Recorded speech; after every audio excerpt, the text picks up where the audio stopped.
नातं तेव्हा सुंदर वाटतं जेव्हा दोन मन एकमेकांसोबत चालतात, पण जर एक मन आगीसारखं आणि दुसरं मातीसारखं असेल तर काय होतं? तेव्हा प्रेम पेटतं, पण त्याच वेळी संघर्षही जन्म घेतो. प्रेम एक असं बंधन जे राशींपलीकडे जातं, पण काही नाती अशी असतात जिथे ग्रहांचा प्रभाव इतका प्रबळ असतो की ते नातं सुखाचं स्वर्ग बनवतं किंवा संघर्षाचं रणांगण. आज आपण बोलणार आहोत अशाच एका अग्नी आणि पृथ्वीच्या मिलनाबद्दल, मेष राशी आणि वृषभ राशी यांच्या नात्याच्या गोड आणि गुंतागुंतीच्या प्रवासाबद्दल. जेव्हा या दोघांचं मिलन होतं तेव्हा प्रेम आणि हट, भावना आणि संयम, स्वप्न आणि वास्तव यांच्या दरम्यान एक नाजूक समतोल तयार होतो. पण प्रश्न असा, हे नातं टिकेल का तुटेल? प्रेमावर ग्रहांचं अधिपत्य आहे का? आणि जर संघर्ष होत असेल तर तो दूर कसा करायचा? या सखोल ज्योतिषीय प्रवासात तुम्हाला मिळणार आहेत सर्व उत्तरं. प्रेम, विवाह, आर्थिक स्थैर्य आणि नातं मजबूत करण्याचे प्रभावी उपाय, सविस्तर वास्तव उदाहरणांसह. तर चला आणि जाणून घेऊया मेष आणि वृषभ राशींचं खरं नातं किती खोल आणि रहस्यमय आहे. या व्हिडिओमध्ये आपण पाहू प्रेमसंबंधातील आकर्षण आणि संघर्ष, विवाह आणि कौटुंबिक जीवनातील संतुलन, आर्थिक दृष्टिकोन आणि व्यावसायिक यश, आणि शेवटी नातं टिकवण्यासाठी प्रभावी उपाय आणि मंत्र. मेष आणि वृषभ राशींचं मूळ स्वरूप. मेष राशी अग्नी तत्व राशी. स्वामी ग्रह मंगळ. स्वभाव ऊर्जावान, पुढाकार घेणारा, उत्साही, स्पर्धात्मक. नात्यात जलद निर्णय घेणारा, थोडा अधीर पण प्रामाणिक आणि निष्ठावंत. निर्णयक्षम आणि साहसी, परिस्थिती काहीही असो निर्णय घ्यायला कधी मागे हटत नाहीत. स्पर्धात्मक वृत्ती, जिंकण्याची आणि सर्वोत्तम होण्याची तीव्र इच्छा असते. उत्साही पण उतावीळ, कामात गती असते पण कधी कधी संयमाचा अभाव. भावनिक पण बाहेरून कठोर, राग पटकन येतो पण मनाने कोमल असतात.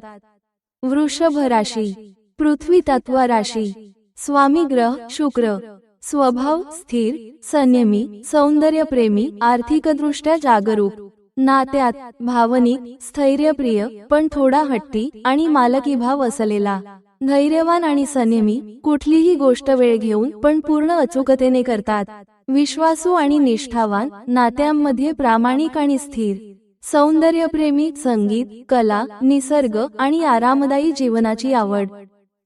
कधी हट्टी, एकदा मत ठरवलं की बदलणं कठीण होतं. या दोन राशींचं एकत्र येणं म्हणजे गती आणि स्थैर्य यांचं सुंदर पण आव्हानात्मक मिश्रण. एक पुढे धावतोय आणि दुसरा शांतपणे, स्थिरतेने चालतोय. दोघांच्या गतीत फरक असल्यामुळेच प्रेम जरी गहिरं असलं तरी संघर्ष टळत नाही. प्रेमसंबंध आकर्षण की संघर्ष? जेव्हा मेष आणि वृषभ राशी पहिल्यांदा भेटतात तेव्हा एक तीव्र आकर्षण निर्माण होतं. मेष राशीला वृषभ राशीची शांतता आणि स्थैर्य आवडतं, तर वृषभ राशीला मेष राशीचा उत्साह आणि आत्मविश्वास मोहात पाडतो. पण जसं जसं नातं वाढतं तसं तसं दोघांचे भिन्न दृष्टिकोन समोर येतात. मेष राशी म्हणते, मला नवीन अनुभव हवे आहेत, ॲडव्हेंचर हवी आहे, एक्साइटमेंट हवी आहे. वृषभ राशी म्हणते, मला स्थैर्य हवं आहे, विश्वास हवा आहे आणि प्रेमात स्थिरता हवी आहे. या फरकामुळे कधी कधी गैरसमज निर्माण होतात. मेष राशीचा अधीर स्वभाव आणि वृषभ राशीचा हट्टीपणा यांचं मिश्रण इगो क्लॅश ला कारणीभूत ठरतं. उदाहरण, जर मेष राशीचा पुरुष आणि वृषभ राशीची स्त्री असली तर सुरुवातीला तो तिला प्रोटेक्ट करतो, मोटिवेट करतो, पण नंतर जेव्हा ती भावनिक स्थिरता मागते तेव्हा त्याला ते बंधनासारखं वाटू शकतं. आणि जर उलट असेल, वृषभ स्त्री आणि मेष पुरुष, तर ती प्रेमात निष्ठावान पण मागणी करणारी बनते, ज्यामुळे मेष राशीला थोडं दडपण येऊ शकतं. त्यामुळे या नात्यात कम्युनिकेशन आणि पेशन्स हे दोन शब्द सर्वात महत्त्वाचे आहेत. वैवाहिक जीवन आणि कौटुंबिक संतुलन. विवाहानंतर या दोघांचं नातं एक प्रकारे परीक्षा असतं. मेष राशी बदलायला तयार नसते आणि वृषभ राशी समजावून सांगायला वेळ घेते. पण जर दोघांनी एकमेकांचा स्वभाव समजून घेतला तर हे नातं खूपच सुंदर होऊ शकतं. वृषभ राशी घर आणि कुटुंबाचं रक्षण करणारी असते, तर मेष राशी त्या घराला ऊर्जा आणि दिशा देणारी असते. जर मेष राशीने थोडं संयम शिकलं आणि वृषभ राशीने थोडं लवचिकपणा आणला तर हे नातं आयुष्यभर टिकणारं बनतं. उदाहरण, एका जोडप्याचं उदाहरण घेऊ. अभिजित मेष राशीचा आणि स्मिता वृषभ राशीची. अभिजित नेहमी नवीन कल्पना मांडतो, जोशात बोलतो. स्मिता शांत असते, पण तिचं निर्णय घ्यायचं वेगळं तर्कशुद्ध विचार असतात. दोघांमध्ये अनेकदा वाद होतात, पण जेव्हा ते दोघं थोडं मागे वळून एकमेकांना ऐकतात तेव्हा त्यांच्या नात्यात जादू निर्माण होते. उपाय, दोघांनी एकमेकांना वेळ द्यावा. मेषने थोडं संयम शिकावं तर वृषभने थोडं ॲडव्हेंचरचं व्हावं. तसं झालं तर हे नातं खरंच सुंदर ठरतं. आर्थिक स्थिती आणि व्यावसायिक भागीदारी. ही जोडी आर्थिकदृष्ट्या शक्तिशाली असू शकते. मेष राशी जोखीम घेणारी असते, तर वृषभ राशी जोखीम नियंत्रणात ठेवणारी. जर हे दोघं एकत्र व्यवसाय करत असतील, मेष व्यक्ती विजनरी असते, तर वृषभ व्यक्ती फायनान्शियल प्लॅनर असते. एक दिशा दाखवतो, दुसरा मार्ग स्थिर ठेवतो. पण इथंही इगो क्लॅश टाळणं आवश्यक आहे, कारण दोघेही आपापल्या पद्धतीने योग्य असतात.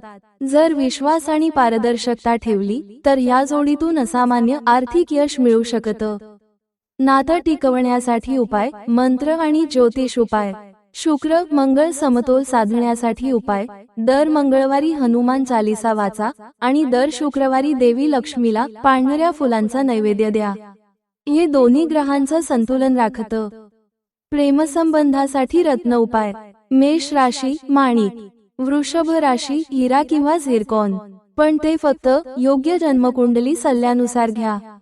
नातं मजबूत करण्यासाठी मंत्र. ओम शुक्राय नमः, ओम मंगळाय नमः. दररोज 108 वेळा उच्चारल्यास मनातील ताण कमी होतो आणि संबंधात समरसता वाढते. मानसिक शांततेसाठी उपाय. एकत्र मंदिरात किंवा नदीकिनारी दिवटी लावा, याने दोघांमधील अहंकार वितळतो आणि आत्मीयता वाढते. संघर्ष मिटवण्यासाठी उपाय. मेष राशीच्या लोकांनी धैर्य आणि संयम राखावा.